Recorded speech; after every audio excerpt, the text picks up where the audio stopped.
Hey everyone, my name is Megan from Aspire Health and Rehab. This is the last of the Lacrosse Ball Mondays.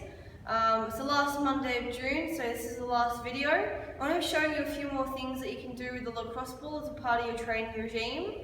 The first one will be for the pec muscles or the chest. See that everyone tends to live in these kind of positions, a bit more of a hunched forward position, whether you're on the computer or driving, whatever the case is, or if you've done a bit too much bench work, you can get a little bit more of internal rotation of the shoulder, which a lot of it leads to some really tight pec muscles. So I'm going to show you an exercise that you can do with the lacrosse ball to help with that. Now you're going to either need a rack or a door frame, something like that you can put the lacrosse ball on and you can work with it. So he's going to place the ball on the inside of the chest muscle, so the pec minor, pec major, and he's going to lay himself against the door frame or a rack. And from here, you kind of want to search for a little bit of nitty-gritty, tight, tender spots.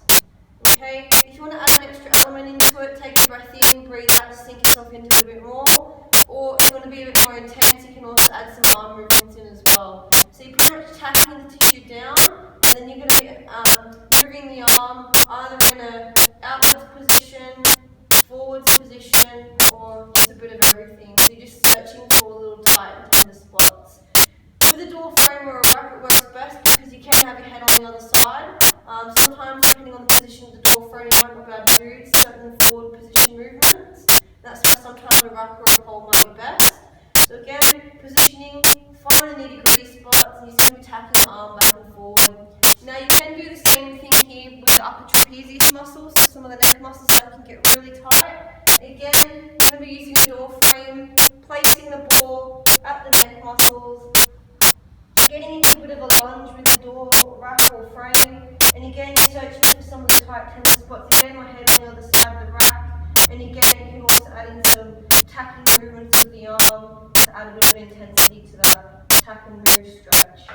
Okay, so there's two that you can do that does require a door frame or a rack of some sorts, and I'm going to be showing you a few more in a minute. Alright guys, the next one I'm going to show you the lacrosse balls. You can either use the one or the two. If you've got two, you can put them in a sock or a satchel of sorts, and you can combine them together. It works quite well because you can maneuver around certain parts of your body, and they kind of nestle in on the tissue and can attack either side of, for example, your forearm or your shin or your quad. So I find having the two lacrosse balls quite helpful in having them in a sock, rather than getting a peanut that's just very solid in the middle. It's not maneuverable around. So I find having the two in like a sock or something like that can be quite helpful.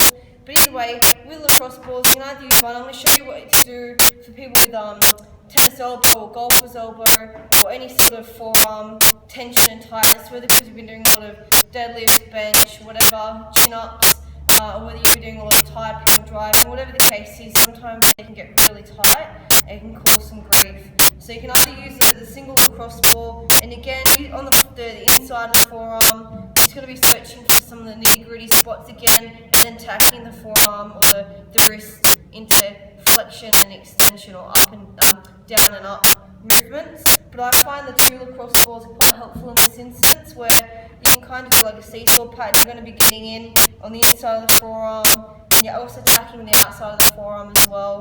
You can add a bit more pressure into it, and you can just maneuver yourself around, attacking the inside and the outside of the forearm, and I find it quite helpful in getting into some of those spots.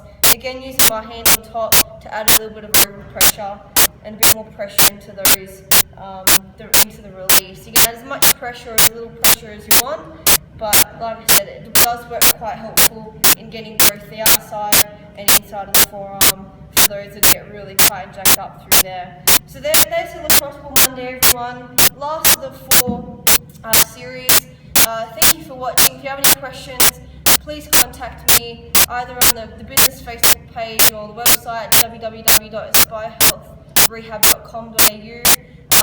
And let me know if you like these videos. There is a lot more up there on the website and Facebook page that's accessible for free, both articles and videos that can help you, optimize health, rehabilitation and performance. Have a great day.